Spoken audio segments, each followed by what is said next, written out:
ditinjau dari segi manapun, ternyata hari ini kita semuanya mengalami keadaan yang tidak baik-baik saja kan. Kalau kita lihat ya, ini pasti kan ada dampak yang namanya positif dan negatifnya. Benar. Ya kan? Setiap orang itu nggak bisa memuaskan hati orang lain. Itu yang perlu kita garis bawahi.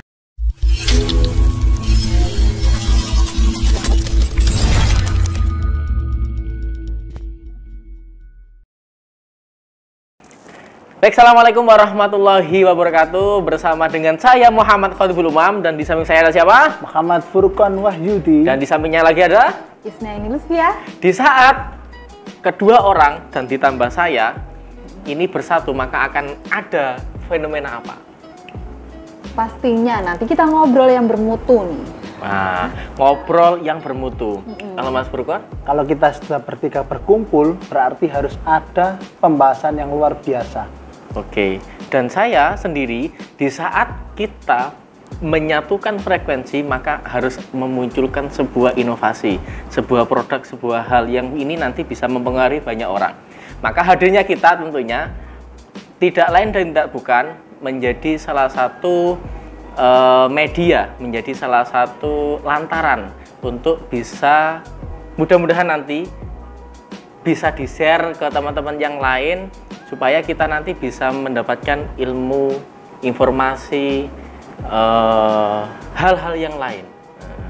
Maka kita ada di fenomena-fenomena hari ini yang terjadi banyak yang merasakan tidak baik-baik saja. Nah, kita mulai dari situ. Di Indonesia ini, di dunia, bukan hanya di Indonesia, banyak yang mengalami keadaannya tidak baik-baik saja. Dalam segi pendidikan, dalam segi perasaan, dalam segi ekonomi, semuanya. Nah, gimanakah keadaan kalian kira-kira hari ini? Ini dimulai dari siapa dulu ini? Ya terserah, kan bebas. Namanya rasa. Kita hari ini kan rasan-rasan.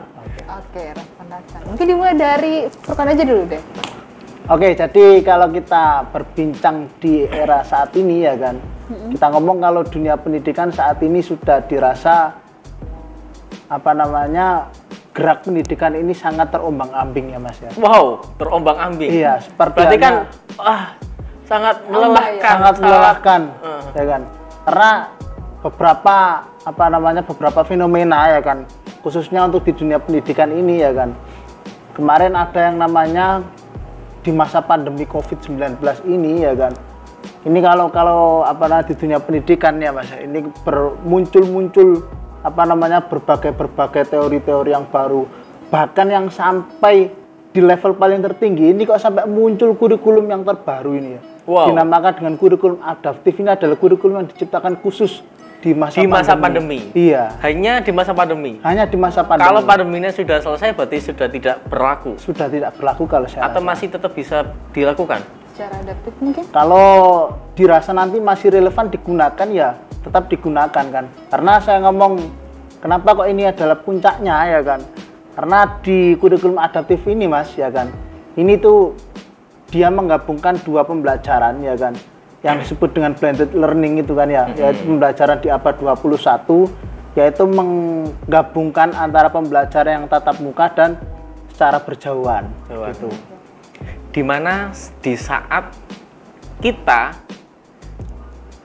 ada jarak, maka di situ ada yang namanya perasaan juga. Waduh, ini berat nih. Enggak, maksudnya Gimana? kan jadinya gini ya. Kalau bahasa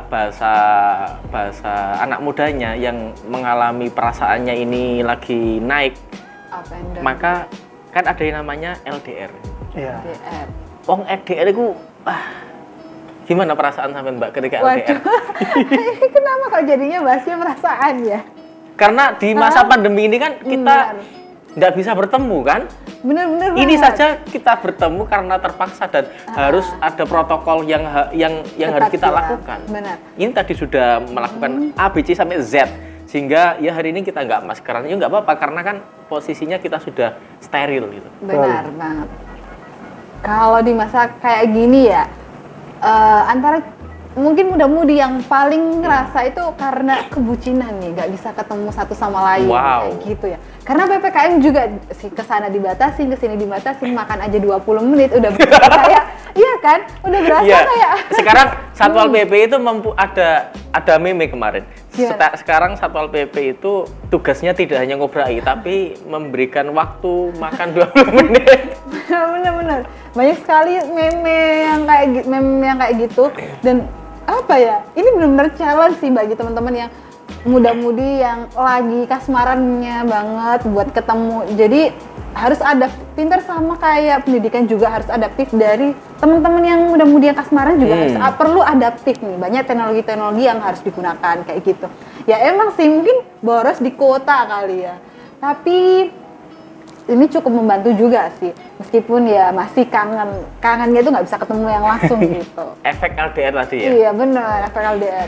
Berarti kan dalam ditinjau dari segi manapun, ternyata hari ini kita semuanya mengalami keadaan yang tidak baik-baik saja kan. Benar, sehingga banyak yang stres, banyak yang depresi, banyak yang guru dosen ya depresi, pengusaha juga depresi. Tapi ketika keadaan ini memang benar-benar tidak baik-baik saja, terus kita membuat diri kita ya wis lah ngene sama keadaan. Piye neh wong ngene keadaane kan membuat itu kita itu bisa menjadi apa ya?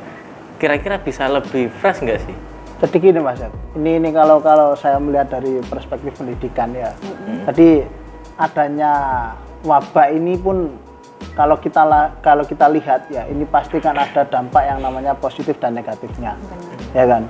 Nah, jika ini kita timbang ya kan, maka ini juga kita tidak bisa mempresentasikan bahwasanya ketika ada Covid ini pendidikan kok malah tambah menurun. Ketika ada Covid pendidikan ini kok malah menaik. Ini kita tidak bisa mempresentasikan. Dan karena kenapa? Karena pemerintah pun juga sudah memberikan tahap terbaik mereka, bahkan dia merelakan mengeluarkan kurikulum. Iya, memberikan langkah kurikulum terbaik itu. Lah, tetapi yang saya sayangkan sendiri Mas ya kan, di masa-masa saat ini ya kan, ini di ranah pendidikan ini apa namanya? Tupoksi dari setiap orang-orang yang berada di lingkungan pendidikan ini sangat-sangat kurang efektif gitu Mas. Nah, jadi yang seharusnya murid ya kan dengan tugas pokok dan fungsinya seperti ini ya kan, dia tidak bisa melakukannya seperti ini, tapi sudah diganti dengan yang namanya pembelajaran online tadi ya kan. Nah, itu begitupun juga guru atau dosen dan lainnya juga seperti itu. Jadi perasaannya itu kapan dang mari, kapan dang wis ya kan, aku pengen sekolah mana. Seperti itulah. Sudah berapa lama ya? 2,5 tahun.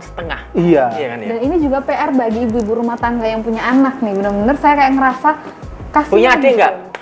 Punya, dan itu cukup melelahkan ya, karena kita bukan tenaga pendidik. Terus mereka kalau nggak bisa tugasnya atau apa kan otomatis orang tanya orang sekitar. Nah kita juga ya bingung jawab apa karena bukan tupoksinya kita untuk mengajar kan mereka. Nah, jadi gini Pak, akhir-akhir ini kok saya merasa ya kan ada hal-hal yang unik yang dikeluarkan oleh masyarakat ya kan, khususnya untuk ibu-ibu ini Mas ya. Berbahaya ibu-ibu ini ya. Entah ini tuh efek dari PPKM atau efek dari pandemi atau memang mereka ingin dikenal ya kan. Sampai keluar yang namanya TikTok ibu-ibu 3 itu ya kan. Oh ya. Dung dung gitu. Itu kan lucu kan gitu aja.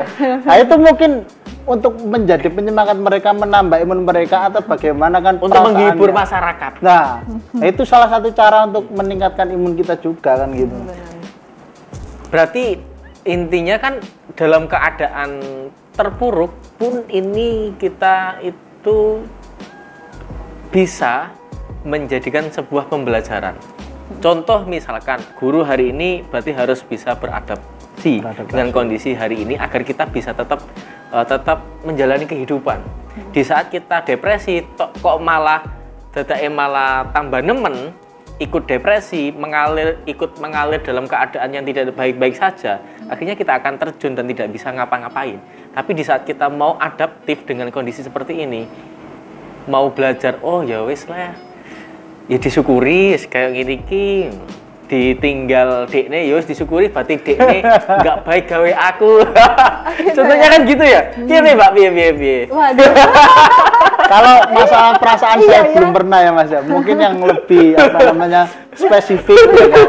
Yang lebih spesifik, yang lebih mengarah dan ini kan identik dengan seorang perempuan lah kalau Masuk di kita dunia ngomong rasa.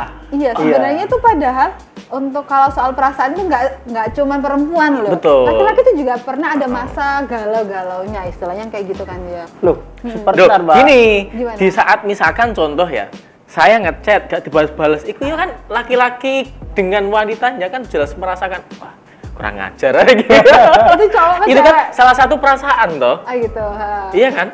Misalkan contoh kita ngajak ketemuan tapi tidak keinginan kita tidak tersampaikan. Ini kan perasaan kita mengalami tidak baik-baik saja kan gitu. Benar-benar.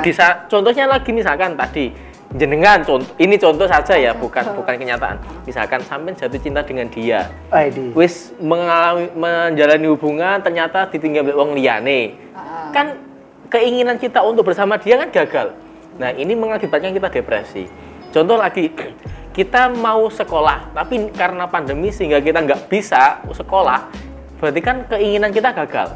Kan mengalami perasaan yang tidak baik saja. Nah, untuk menyikapi hal seperti itu, dipandang dari segi sudut perasaan bagaimana?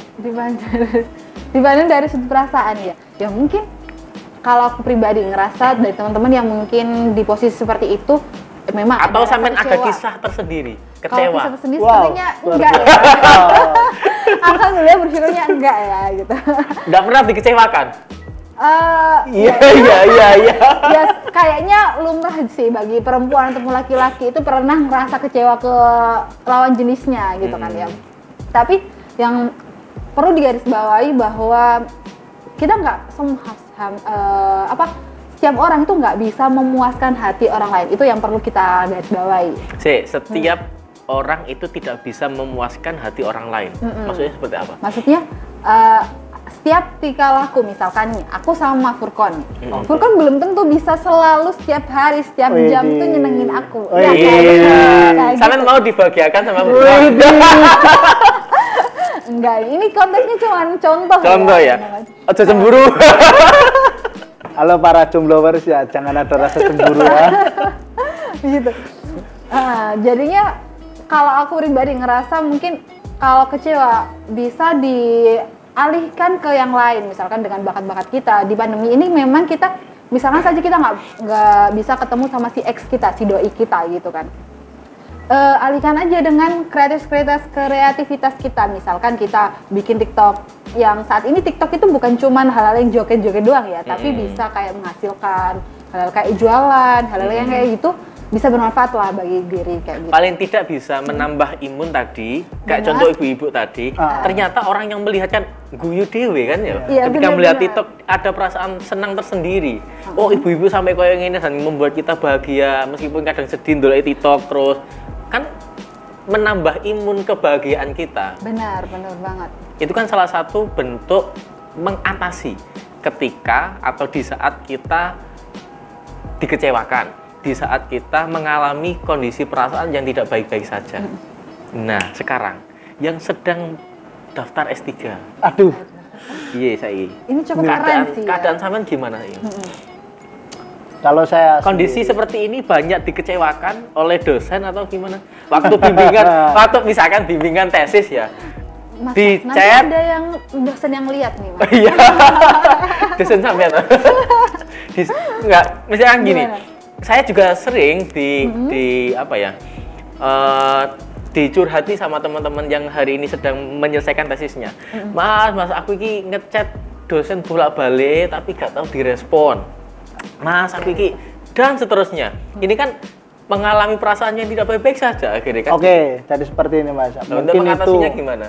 saya rasa kalau apa namanya si pelajar ini ya ataupun si mahasiswa ini melakukan komunikasi dengan dosen sampai dosen tidak membalas feedback yang bagus, itu saya rasa segi komunikasinya yang kurang gitu Mas. Harus ada ilmu komunikasinya. Ya? Di ilmu komunikasi ini sangat penting ya kan, karena kenapa? Karena kita sudah memasuki, kalau orang-orang mengatakan saat ini dengan era disrupsi itu ya kan. Disruption. Nah itu ya, pergeserannya luar biasa kan, dari kita yang offline menjadi online. Ini luar biasa. Nah, disinilah skill kemampuan kita komunikasi ini harus kita tingkatkan lah. Kalau untuk pengalaman saya sendiri ya kan, ini kan ya minta doanya dulu kepada teman-teman ya, semoga saya besok ketika sampai doa cepat wisuda atau cepat layak angkatan. Wisuda dulu lah Mas. Oh wisuda, oke. Sudah dulu ya.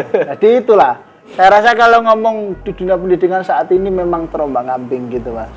Jadi perasaan saya juga, saya sebagai mahasiswa ini pun juga, kok ngini kapan nang mari kan. Yang dulunya kita bisa main sama teman-teman gitu kan. Kembali ke rasa itu sungguh luar biasa kan gitu. Karena perasaan ini tidak gini, Mas, bisa ya. dibohongi. Saya juga di akhir-akhir ini kan sering lah ya kan, kalau kemarin-kemarin kan saya itu kan masih aktif di dunia, juga pernah menulis di jurnal, menulis di puisi artikel ya kan. Nah, di akhir-akhir ini yang saya lihat beberapa terbitan jurnal terbaru ini semua kalau di dunia pendidikan Mas ya kan, itu semua menyoroti tentang pandemi. COVID-19 kan gitu kan. Bahkan terbitan-terbitan terbaru itu rata-rata COVID, bagaimana menangkal. Ada yang lucu ya kan, ada yang membuat judul ya kan, nyembeli wedhus ya kan, nyembeli wedhus digunakan untuk penangkal COVID-19. Nah ini kan ya hal yang unik kan sampean. Nyembelih wedhus digunakan untuk menangkal COVID, maksudnya gimana? Lah kalau literatur yang saya baca ya kan, di jurnal tersebut, jadi ini itu semacam digunakan untuk tasyakuran gitu Mas. Jadi tasyakuran entah itu dia urunan se-RT sekitar atau warga desa tersebut ya kan, digunakan paling tidak itu ini adalah mengucapkan tolak balaknya, ungkapan rasa syukur mereka. Lah ini kan unik kan ya kan, sampai pandemi pun saya rasa pandemi ini malah tambah membuat kreativitas seorang penulis ini meningkat kan gitu. Tapi yang disayangkan kan di dunia yang di tingkat SMA, SMP, SD ini kan malah nggak bisa kan gitu, menurun lah kalau saya rasa seperti itu. Sebenarnya apapun permasalahan yang kita hadapi itu relatif. Tergantung bagaimana caranya kita menyikapi. Benar banget. Ketika kita concern dengan apa yang menjadi permasalahan kita, ini akan bisa lebih cenderung menjorok ke bawah. Tapi di saat kita merubah pola pikir, oh aku kena masalah A, ada pandemi, kita rubah untuk berpikir bukan di permasalahannya, tapi di solusinya. Di saat kita mampu merubah merubah pikiran kepada solusi, mindset untuk bagaimana solusinya, ini akan menambah nilai produktivitas kita. Benar banget. Benar nggak kira-kira? Sangat betul kalau saya ngomong. Contoh misalkan tadi nilai produktivitas di bidang penulisan. Karena ini pandemi. Di saat kita satu titik di era pandemi ini, ya Allah kok ngini yo. Akhirnya kan nggak produktif. Tapi di saat aku ini kena pandemi, keadaan Indonesia seperti ini, apa solusinya? Saya punya keahlian bidang nulis, tak asah bidang penulisan saya, selesai. Kan langsung muncul produktivitas. Betul sekali. Yang kita lakukan hari ini itu bagaimana caranya bisa produktif. Kalau kita hari ini lebih mengeluh kan, ya akhirnya ya selamat jalan. Kita akan tetap berada di dalam kita akan tetap berada di titik itu atau di zona itu, melihat teman-teman kita sedang action.